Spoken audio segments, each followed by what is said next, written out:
Hey guys, we're live. This is Jeff here with eBay Addicts, and today my special guest is Mel, Back From Burnout. How are you doing today? I'm good. How are you? Thanks, Jeff.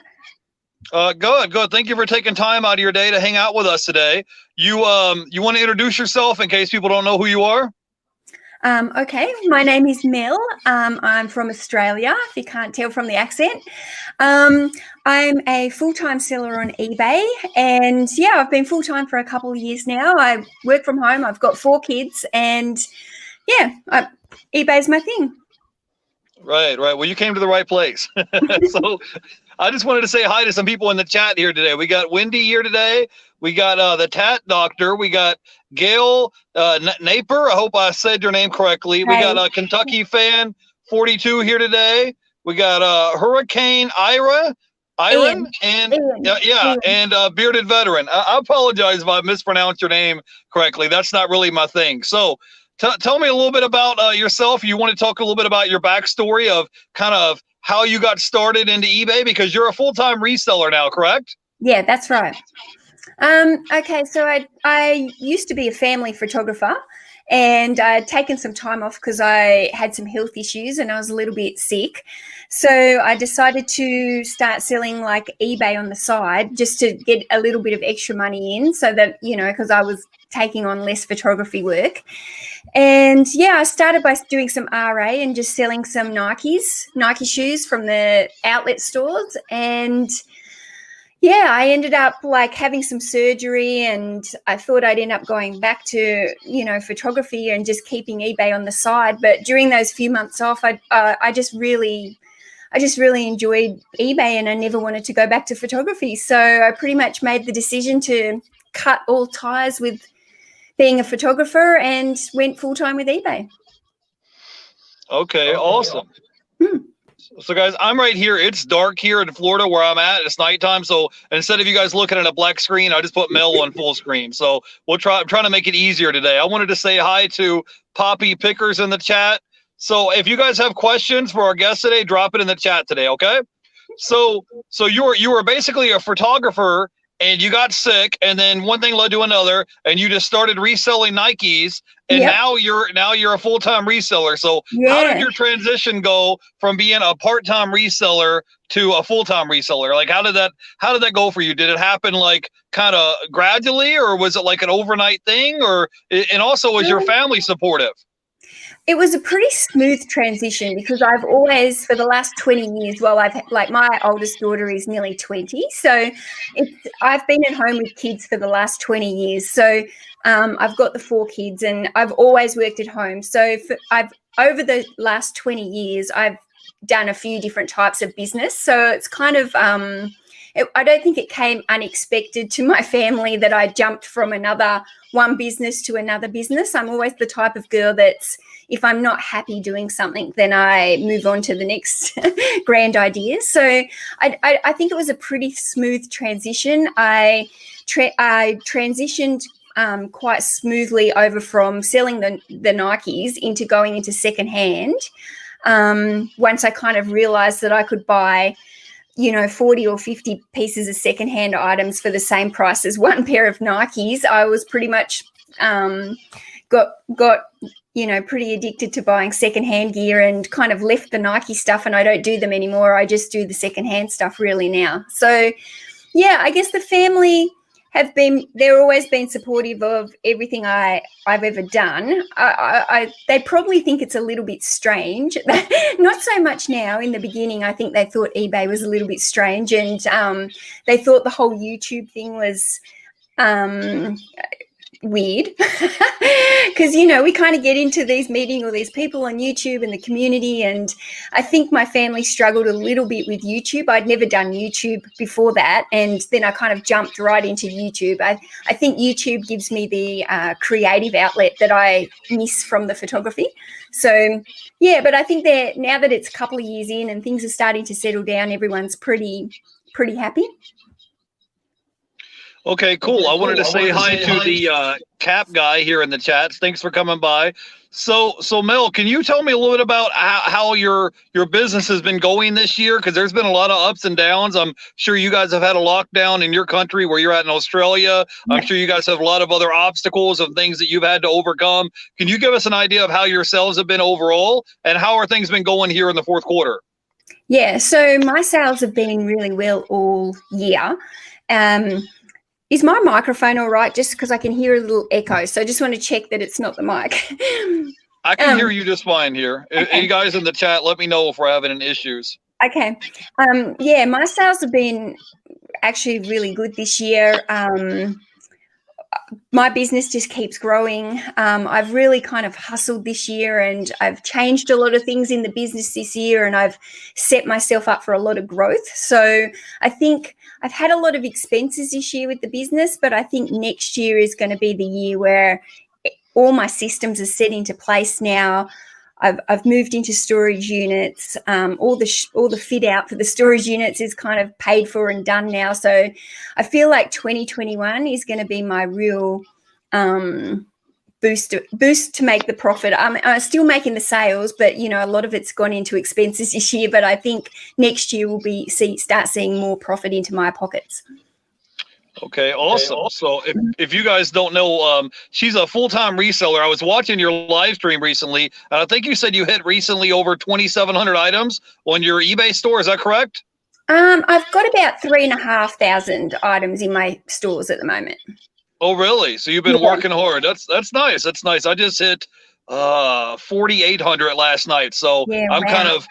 Yeah, I've been hustling. I'm trying to get to 10,000, and it's like you start listing items, and then some of them sell, and then sometimes you hit a plateau, and you're just like looking at your eBay app, like, "Hello, I'm listing items. What's going on here?" You try to shake it like a magic 8-ball, think that sales are going to come out. I think that's one of the hardest things, isn't it? Knowing when to stop. Like I've kind of expected that I'll get to about the 5,000 range, and then I feel like maybe at 5,000 I need to stop the growth and go more to the maintenance plan, mainly because of space. If I go over 5,000, I'm probably going to have to go to another storage unit, and I've already got a few. So it becomes more and more expense. And I feel like I'm a bit struggling to know, like you say you want to get to 10,000, which is huge. I'm kind of struggling with the number of, do I just keep growing, or do you get to the point where you have to focus on some of the stock that you've got and focus on ending and relisting and moving along that stale stock?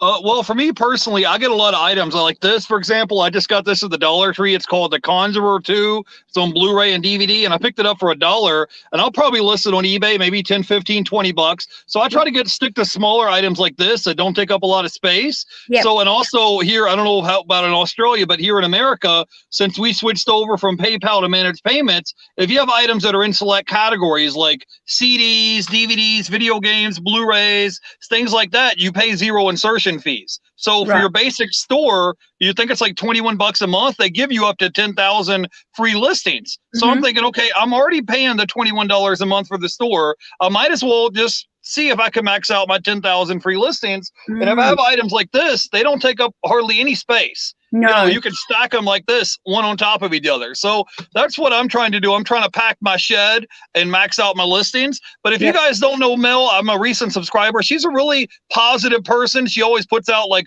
positive vibes. You're like a goal setting type of person, and you're like a go-getter. I can see you're constantly busy and hustling, because I just watched your live stream from a month ago, and you said you're at 2,700 items, and now you're at what, 3,000? A little over 3,000 now, right? Yeah, 3,500. I have recently hired a VA to help me with some listing, so that's probably really helped grow my numbers. But it's still, even having a VA to help you with your listing, like it's still actually a lot of work sourcing the extra quantity of stock and photographing it all to get it to the VA. So I'm finding that like having a virtual assistant is actually holding me even more accountable and maybe even getting me working harder, because I've got to get all these listings to her every day to be able to list. So yeah.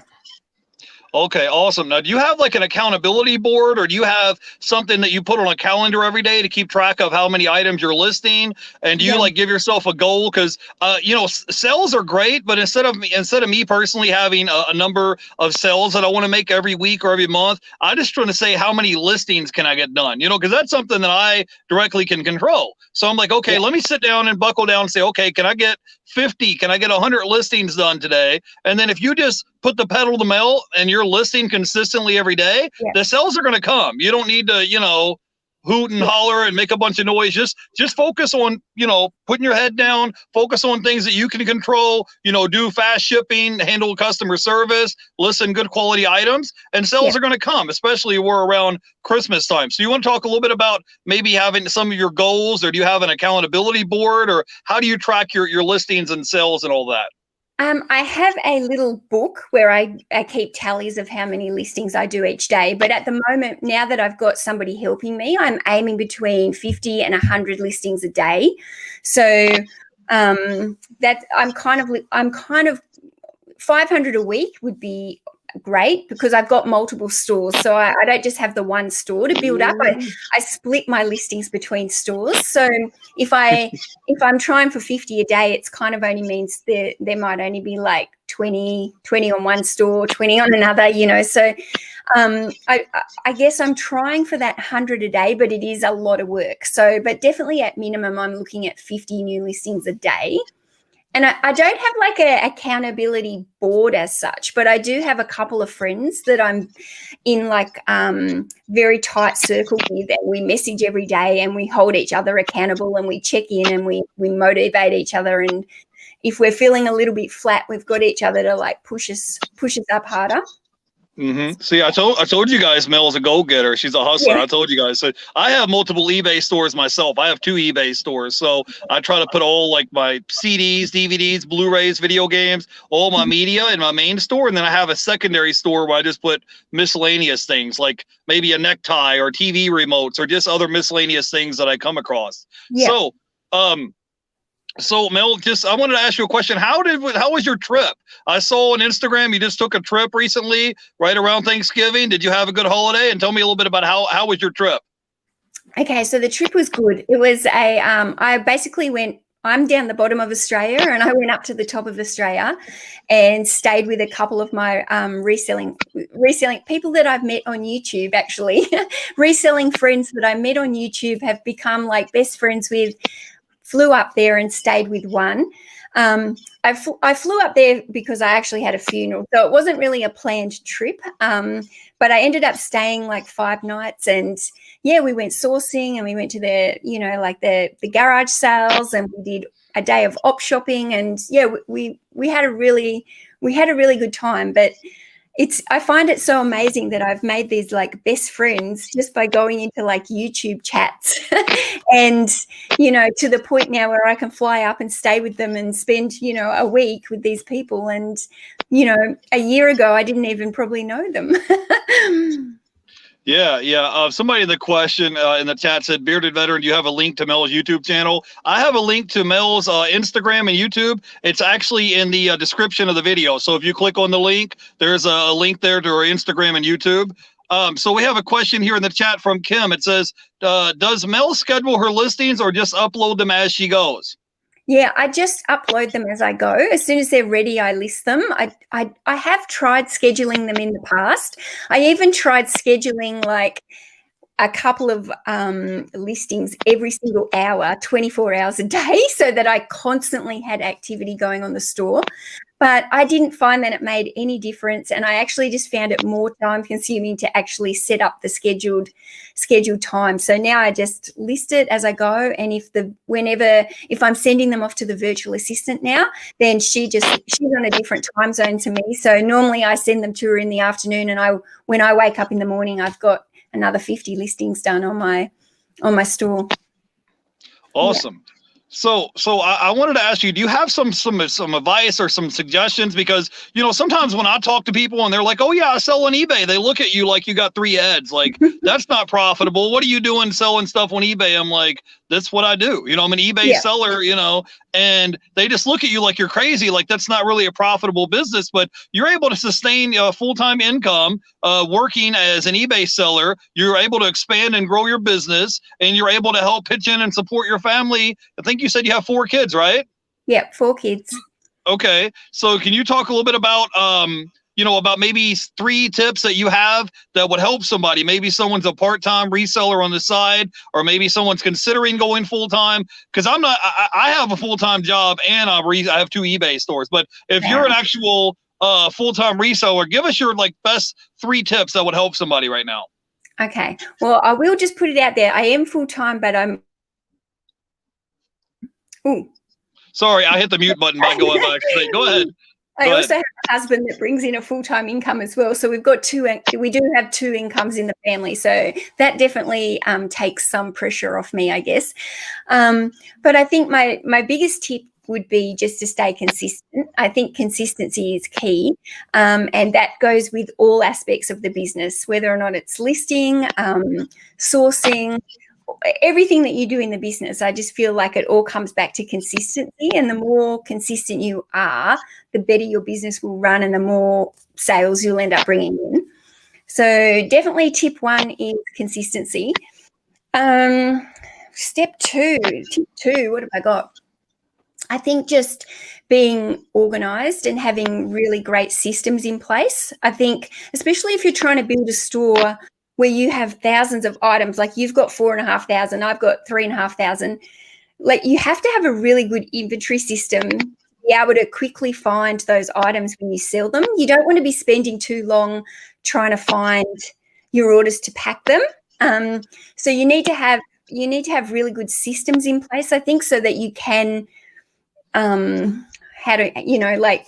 be productive be productive and work fast, because time is money. So, and tip 3, I think one of my biggest tips would be, if you want to go full time, is to try and make sure you also take time for yourself. And eBay can be one of those businesses where you try and do it 7 days a week, and that's something that I'm very poor at doing as well, because every time I'm at home it's so easy to just jump on the computer and work.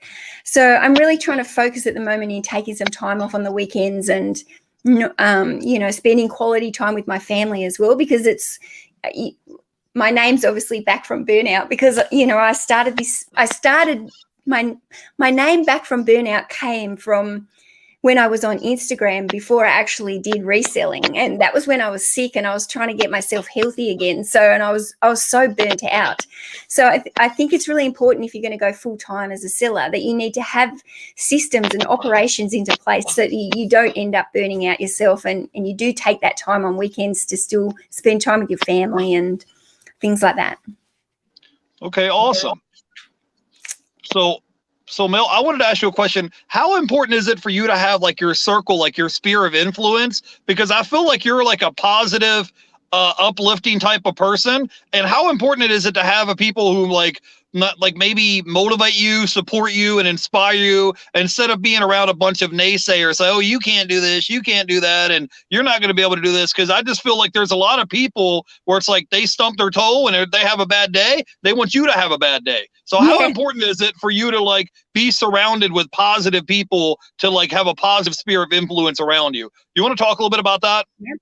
I think it makes like a huge difference, and the people that you surround yourself, the people that you surround yourself makes a huge difference to your daily life. And like you said, if you're hanging around people that are naysayers or constantly whinging, then it tends to get you down, and you do need to stay positive if you want to succeed in this business and make it into a full-time job, because it's not an easy job to do full-time, and the money is never consistent. Some days eBay's down, some days it's up, and you have to ride those waves. So you have to stay in that positive frame of mind so that you don't get down about the days that are lower than average.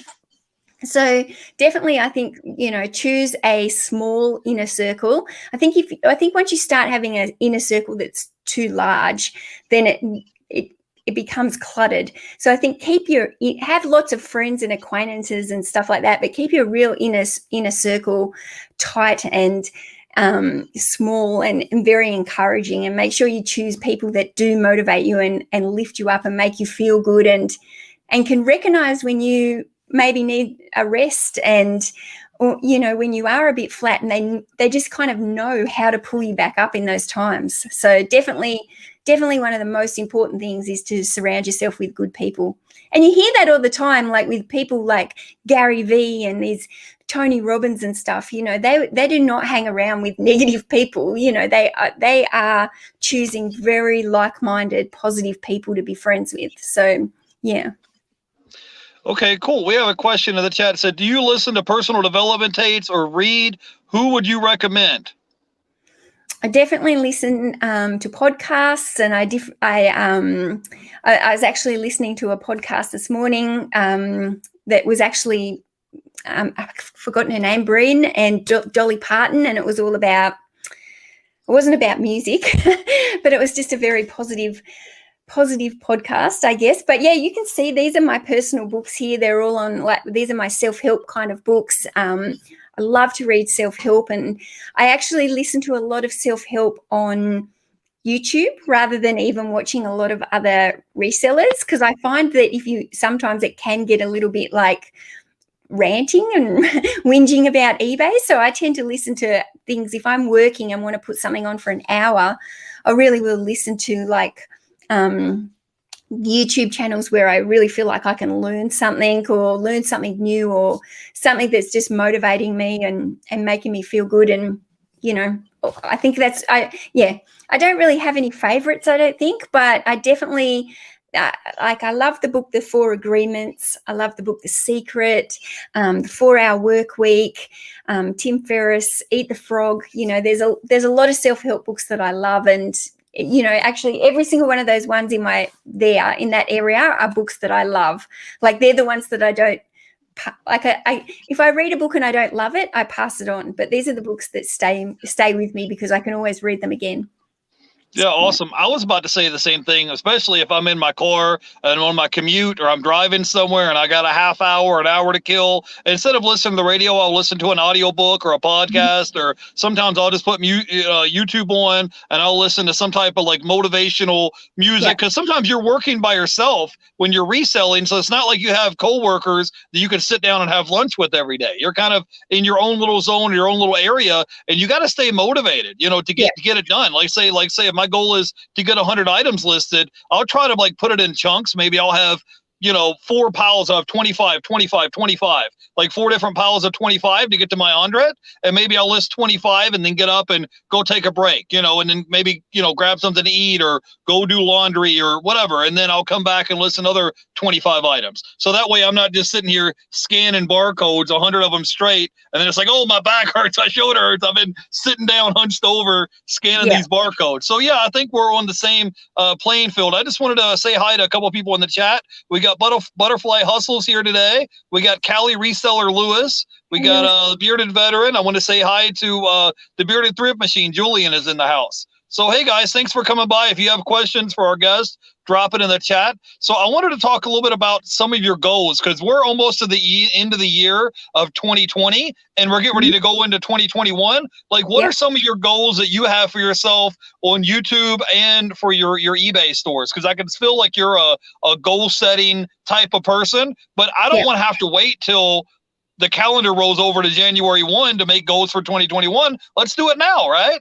So can you tell me, because I just feel like what's so magical about the clock hitting midnight and now it's the year 2021, but it's 2020 right now. Let's do something right now. Like, what can you do right this minute, right now, that's going to impact your life 5-10 years down the road? Why do we need to wait for 2021 to make New Year's resolutions? Make a resolution right now. So can you tell me a little bit about some of your goals of where you want to be in 2021 and what you think that you want to do with your reselling business 5 years from now? Because you talked about how you were expanding and you got a storage unit, you have a VA. Like, what do you see yourself maybe this time next year or in 5 years from now? Like, what is your goals? What are your aims that you're shooting for? My biggest aim would be like financially with eBay. Like I want to be able to be bringing in $100,000 profit a year, like profit. So yeah, I'm looking to kind of get up to that $2,000 a week, profit income, which would be really nice. So that's like a big goal of mine. And I spoke about that with Chris from Daily Refinement, and he gave me quite a bit of mentoring on how to take the next steps to get that far. And that's why I've taken on the help of the virtual assistant, and I've taken on some storage units so that I can grow the business without it consuming me here at home, because it really was starting to take over my house, and when it starts to take over your house, it starts to affect your family life. So yeah, definitely I think the biggest goal for me is now this year, the last few months have been about transitioning from moving from home into like storage units. So what it's meant is I've had to start up new processes and new systems, and I've been still trying to find my feet with that. So I'm just really going into next year hoping that all the setup that I've done for this year is now just ready to propel me for next year, so that I can bring in that big that income goal. I think if I'm going to be putting in this amount of hours and everything, I definitely want to make a decent income. So yeah, 100,000 is my ultimate goal, I guess. My first income goal is to be making 100,000 profit. So okay. So Mel, yeah. Let me ask you: are you talking about $100,000 a year or $100,000 a month? That's two different numbers. Not that good. I was just teasing you. I was just joking with you. So that sounds good, because I think when you did your live stream maybe about a month ago, I think you said you were around maybe $800 to $900 a month in profit, somewhere around that range. So all you have to do, I'm about $800 to $900 a week in profit. Yeah, a week is what I meant to say. I'm sorry. Yeah. So in order to get to $100,000 a year, you only need, what is that, maybe $1,800 a week, maybe $1,800 a week that you would need to net, right? That's after your expenses. Yeah, I kind of got to double where I am. So it's just working out if that's double the amount of listings or finding items with, a higher average sale price. I am more of a bread and butter, churn and burn, type business. I'm not really selling the high end items. I am selling more of the lower end items, and I try and move them fast. But yeah. Okay, awesome. Butterfly Hustle says, Mel, what item was your most profitable flip? Wow. I don't know. I don't really do like the really big massive flips that you see some people get, because I do kind of get more of these cheaper end items. I think like I sold something recently for about $220 that was I bought in a $5 filler bag. So I was pretty happy with that one. So yeah, and I don't know, another piece of clothing that I found, like a pickpocket jacket once, like for traveling. So it had like heaps of different pockets inside it, so people couldn't be pickpocketed.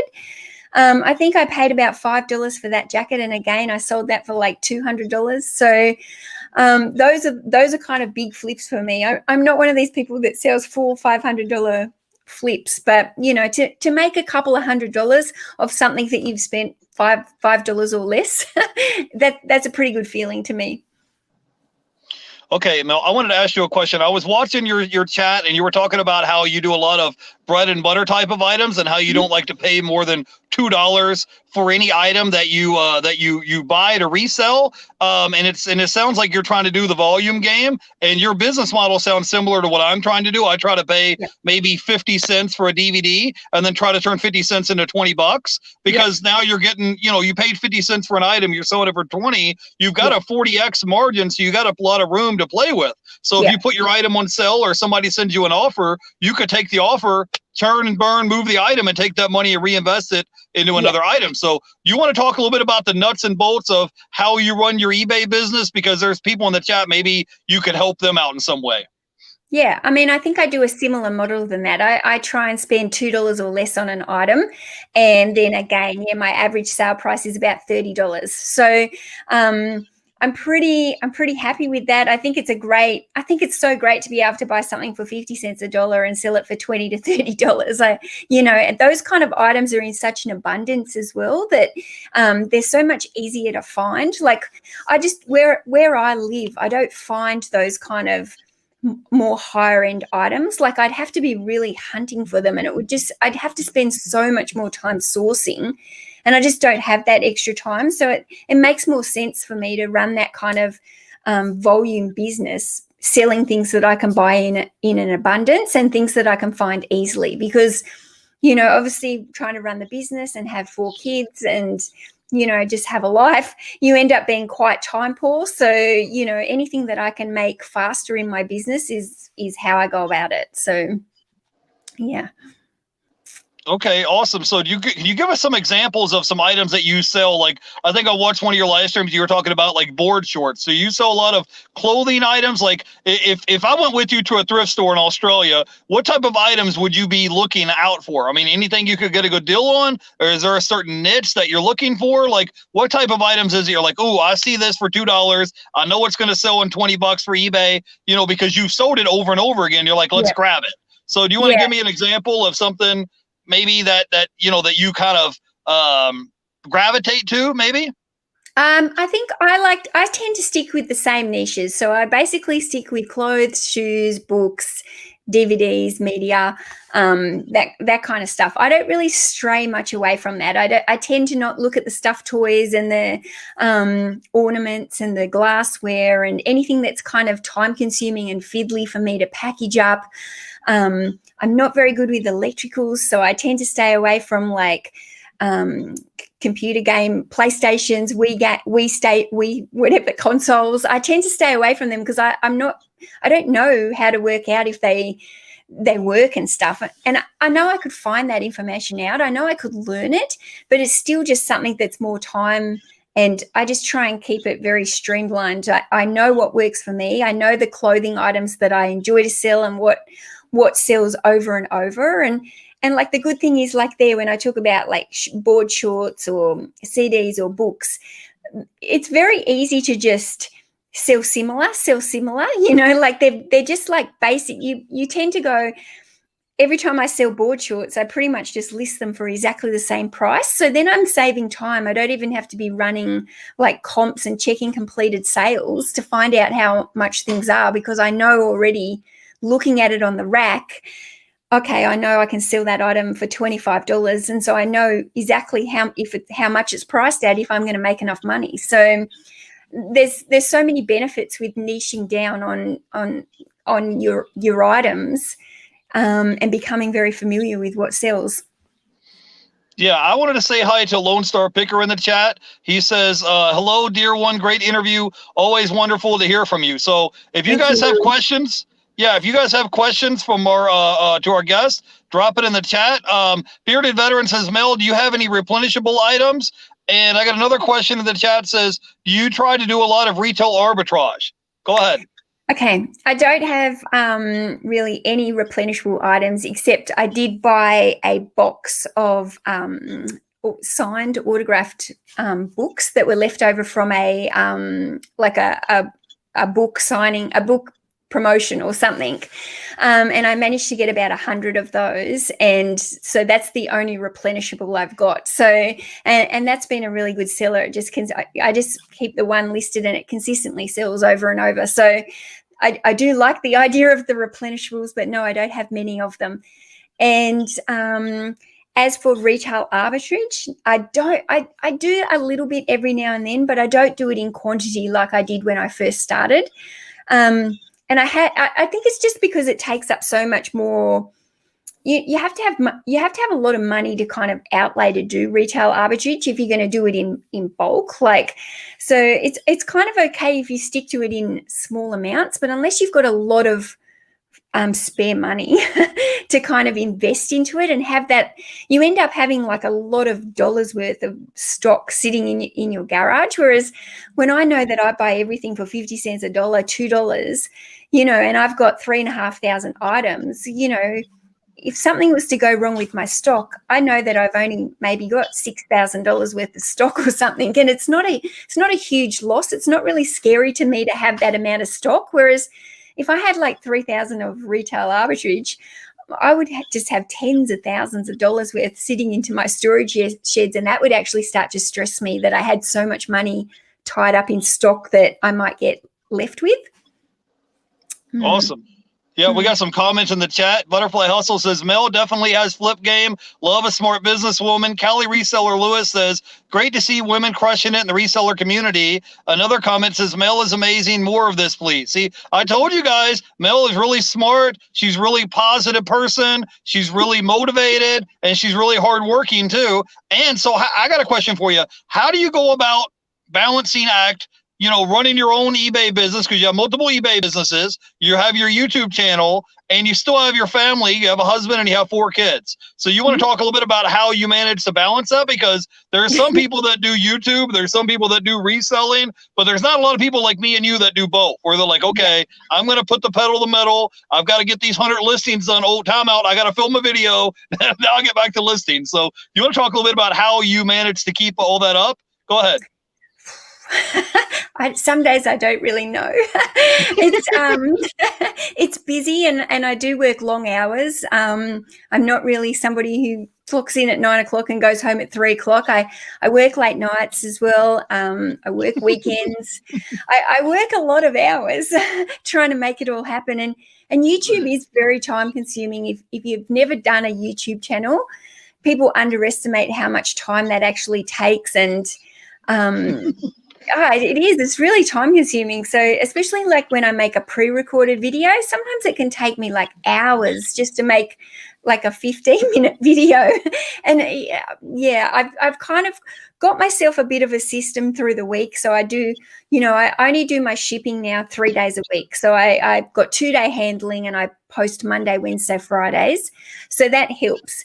And I just do everything kind of in batches. I find that if I batch everything, then it just makes a huge difference if I batch everything. Even if I can batch cook at home, like that makes a big, on a Sunday, if I can spend a couple hours cooking up some dinners for the freezer or things like that. And I haven't been as good at doing that lately, and I need to get back into that, because it really does make a difference with how organized you are and how much time you've got. But yeah, I think just consistency and batching nearly everything in your life, even your general household items, washing and cleaning and stuff, everything can just be done in batches, and it just seems to, I'm much more productive if I'm doing things in batch order. Yeah, that's what I was talking about earlier, how I set my items. Maybe if my goal is to get 100, I'll have 4 stacks of 25, and that way I get them knocked out, but it's not like a big mountain all at once. But yeah. I was laughing because earlier I messaged you like last week, and you're like, what time is it there where you're at in America? I'm like, 3 o'clock in the morning. And you're like, what on earth are you doing up at 3 o'clock in the morning? I'm like, working. What do you mean? It's like you're like, what do you mean? What am I doing at 3 o'clock in the morning? I'm working. Like, what do you think? Like, I'm just like you. I'm running 2 eBay stores. I'm working for my courier job. I'm scheduling guests for my YouTube channel. You're like, what on earth are you doing up at 3 o'clock in the morning? I'm like, working. And so we both just laughed because I could kind of relate to what you were saying. We got a question here in the chat. Lone Star Picker says, did you buy gifts for your kids for the holidays on sale at the thrift store, or did you pay full asking price? Well, I haven't actually done my Christmas shopping yet because I've been too busy. I just last week I ordered a couple of things online. For one of the boys, I ordered a basketball jersey, and I've bought a few pieces of T-shirts and stuff. But no, I will end up buying. My kids are older, so I don't know. They're not really into like the vintage style or anything where I can look for that kind of stuff that's secondhand. So. Yeah, I'll end up buying nearly everything new, sadly. Yeah. Yeah, I hear you. I went Christmas shopping on Black Friday and got my sister's kids, my nephews. I went and got them some presents, and I bought them all new stuff, brand new in the shrink wrap. But I went out on Black Friday and I went to Best Buy, Walmart, and Target and tried to get it while it was on sale. Because you can get a video game that's $60. Well, you buy 10 of them, now you spent $600 on video games. But if you could get them for if you can get them for $10, $15 doing the shrink wrap, you might as well go ahead and grab them. Butterfly Hustle says, I'm a mom and a wife too. It's hard to juggle sometimes, but we can do it, right? Yeah. And I wanted to say hi to 3Gen Hustle. So I had a question for you. As far as like with your reselling, because it sounds like we're a similar business model. You talked how you like to sell CDs and DVDs and other smaller items that don't take up a lot of space. Have you thought about maybe cutting out the middleman, and instead of spending 4 hours a day sourcing, maybe buy items in bulk and have them shipped to your house? Like, for example, I was looking at an eBay listing, right? And the guy is selling 500 CDs that are brand new in the shrink wrap for $198.99. So it's like $200 free shipping to your door. Okay. So with 500 CDs that are brand new in the shrink wrap, there's shelf pulls. Your buy cost breaks down to about 40 cents a piece. Now I'm thinking in my mind, I'm like, okay, well, if I have 500 items and I can just sell them for $10 a piece times 500 items, you're looking at turning $200 into $5,000 worth of merchandise. So if you're doing the math in your head, that's a 25x rate of return on your initial investment. So let's say your initial investment is $200. You could turn $200 of your initial buy cost into $5,000 worth of merchandise. And I'm not spending 8 hours a day going to a thrift store getting 2, 3, 4, 5 items. I'm getting, 500 items to my door all at once, and they're not all, 100 duplicates of the same SKU number. So have you thought about maybe buying items in bulk and say, okay, I can buy 500 or 1,000 items, like smaller items like CDs or DVDs or something in bulk, have them all brand new, shipped to your house, and then that way that would cut out your sourcing time.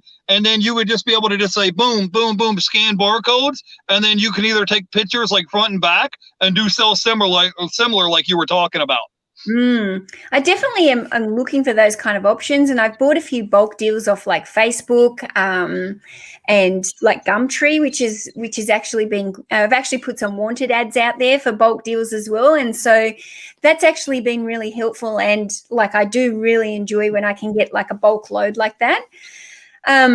And yeah, you're right. Once you've got, especially if you can get a bulk load like this, and you do have a virtual assistant, especially if they're all new and sealed like that sounds like a great way to just easy listings, get them done.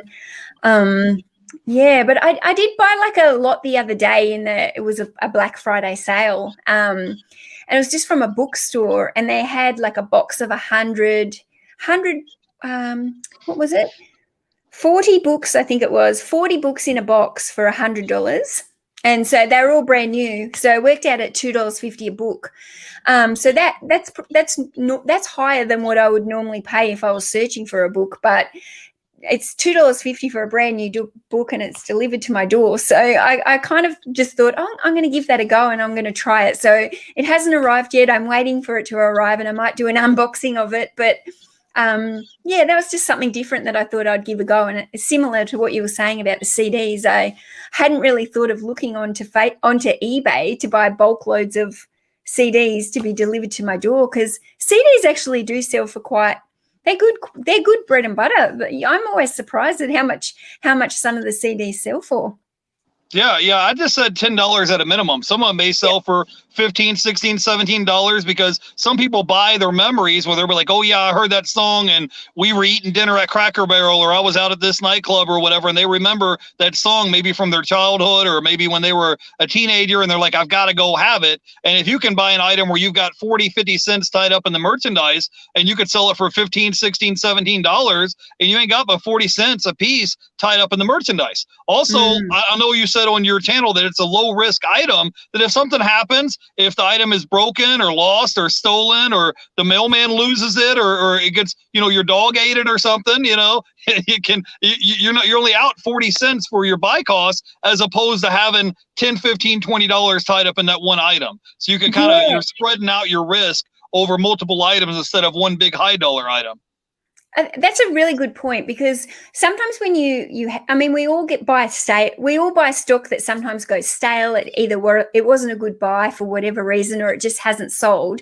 And sometimes when you look through your old stock, if you see something that's there that you know that you only paid 50 cents a dollar for, you kind of just feel like, I'm just going to get rid of that and redonate it. But when you pull something out that you know that you've spent like $15 on buying and it hasn't sold, it's almost like a stab in the chest, isn't it? Like you're like, I've got to sell it for something because I paid so much for it. And I think that's why I really enjoy having those cheaper items, because I just feel like, I don't know, I feel better about it if I do have to redonate it, or if it's broken and something goes wrong with it. I much prefer those the cheaper buy-in items. Yeah, well, like I said, you have low risk. Like, for example, this item I just got at the Dollar Tree, I paid $1 for it. So 6 months later or a year later, if I want to get rid of it, I can always go to the pawn shop, sell it to the pawn shop for $1 and get my dollar back. So I'm like, I have no risk, and it's brand new in the shrink wrap. It's not going to just suddenly expire or go bad. It's not going to have an expiration date. So in 6 months or a year later, it'll still be good. I'm just using that as an example. You can sell anything you want on eBay, but I'm just talking about as having a very low risk and high reward. If you paid 50 cents for an item, and like a CD, for example, and you're selling it for 15, 16, 17, 18, 20 bucks, and your buy cost is 40, 50 cents, if something happens to the item, let's say the customer tries to scam you, or they say the item didn't arrive as described or whatever, you're like, hey, no big deal. I had 50 cents tied up in the item. Boom, here's a refund, have a good day, and go on about your day. But if you've got $10, $15, $20 tied up in that item, or some people buy $100 for an item and then something happens to it, you're like freaking out. You're like, oh, this item hasn't sold, or it's lost in the mail, and now I got to go file an insurance claim with the post office, and you freak out a little bit. So I wanted to catch some people in the chat here. We had the Lone Star Picker here. He says, they said, have Louis on. He would be a great guest. He's a legend here in the UK. We've had Lone Star Picker on in the past. If you go down to my channel, you'll see I've had Lone Star Picker. I've had Cali Reseller Lewis. I've had everybody on that you could think of. Rockstar Flipper, Rally Roots, Chris from Daily Refinement. So if you've heard of them, they've probably been on my channel before. and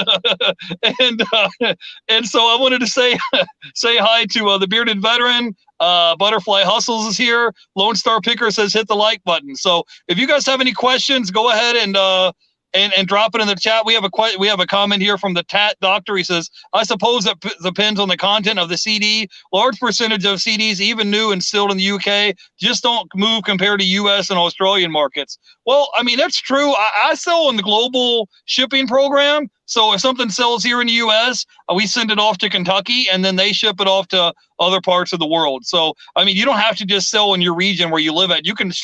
I sell stuff internationally. The Bearded Veteran says his average sell price for used and new CDs is about $17.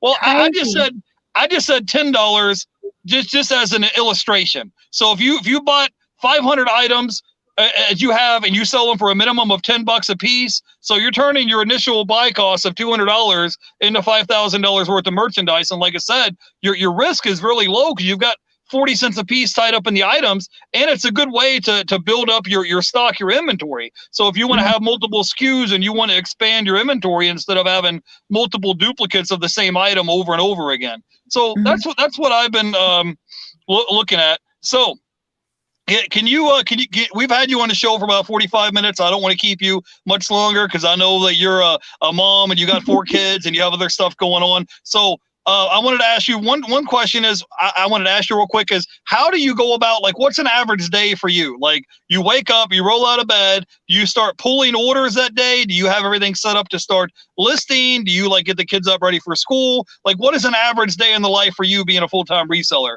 What does that entail?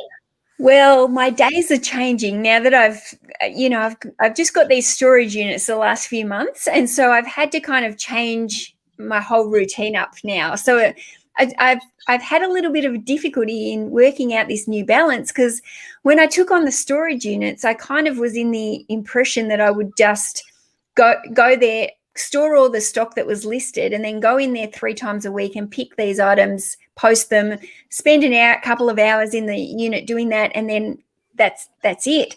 But what it's been happening is I've ended up with, I'm just double stepping everything I do, because I was buying stuff, bringing it home, processing it here, taking it all back to the unit. And it was just a lot of double handling. So I ended up getting some extra storage, and now I'm trying to do everything except for the computer work. I'm still doing that at home. But now I'm trying to photograph. I'm trying to, as soon as I buy stock now, I'm taking it over to the storage shed. I'm price comping it there on the phone, and I'm putting it into bundles there of how much it's worth. So I know I can get into a system. Like as soon as I buy stuff now, I take it to the unit, I'm pricing it, then I'm photographing there in batches. So I'm trying to get into a better routine where I'm going into the storage unit about 7 o'clock in the morning and trying to spend, 4 or 5 hours is the plan, to get in there and get most of the eBay stuff done in the unit. And then I just have to come back home and do whatever I need to do on the computer. So I need to upload the photos and send them over to the virtual assistant, send my offers, answer any eBay questions, do any listings that I don't send all my listings to the virtual assistant. I still do quite a few of them myself as well. So she more just gets the basic listings. So I think I'm trying to find my feet now with a new daily routine, and I'm not perfect at it yet. So I'll probably talk about it more in a few months on my channel of finding that routine, because it is something that I am having to change at the moment. And I'm lucky that my kids are a bit older. So my kids are like nearly 20, 18, 16, and 11. So they're all pretty self-sufficient. They get themselves, there's only the 2 youngest ones now at school, so that they're getting themselves sorted for school. I don't need to make their lunches anymore and things like that. They go on the bus to and from school, which helps me out getting, makes it so that I can fit more into my day. So yeah, I'm pretty lucky that it's not like I'm running around with toddlers in tow, and I'm so glad that I'm not reselling with toddlers, because I think that would be a really, really hard thing to juggle. It's funny when you said you had kids that were 18 and 20 years old. I was thinking like, buy them a pizza and put them to work, get them taking photos, get them listing items, get them doing measurements. That was the first thing that I thought. I was like, hey, tell them we're going to have a pizza party Friday night, and all you got to do is take photos and list items. Hey, y'all, get to work. That's what I was thinking. So anyways, they wouldn't Mel, want that. Yeah, well, it was funny. When I was a kid, my mom would have a big pizza party. So, all right, we're going to be moving all this furniture. We're going to rob everybody. We're bringing everybody here to feed them pizza, and then we're going to put them to work. So I was just making a joke. So anyways, Mel, give me your final thoughts. And because you seem like how do you stay motivated with doing it? Because it sounds like you work 6-7 days a week on eBay. So how do you stay motivated to keep listing, keep shipping, keep pulling items every day? Because there's days when you just are tired and you just don't feel like it. Yeah, I think you've got to come back to like what your why is.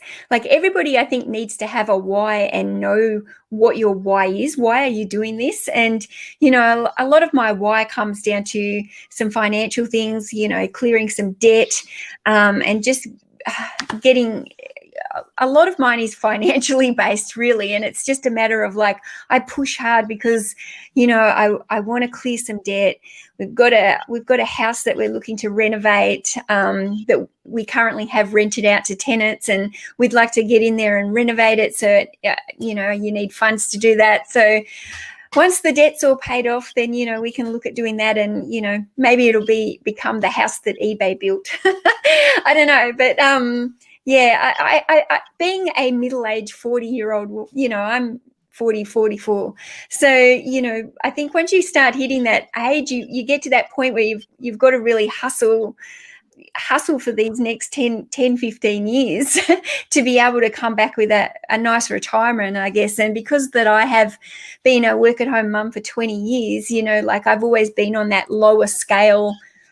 When I had the kids when they were younger, I never really pushed for a full-time income. I just did I just worked jobs so that I could earn money on the side just to help out while I was staying home with the kids. So it was never like a big income for me. I never put money away for retirement. And it's now that the kids are older, it's kind of like, okay, you kids are older now. I've got you through all these young childhood years, and now it's time to focus a bit more on me and building something that I really want to build. So yeah, I guess it's just having that why and why you want to do it, and knowing your why, and then using that as motivation. If you know your why in why you want to do stuff, then it's easy to find that motivation because you've got that goal to come back to.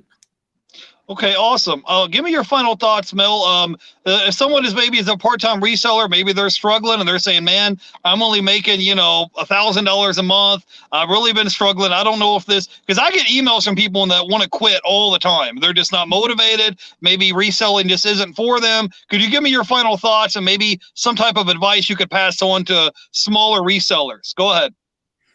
I think sometimes people have too big of an expectation, or that their expectations are just too high, and reselling is a hard gig. Like, to actually make like decent money from it, you actually really do have to hustle.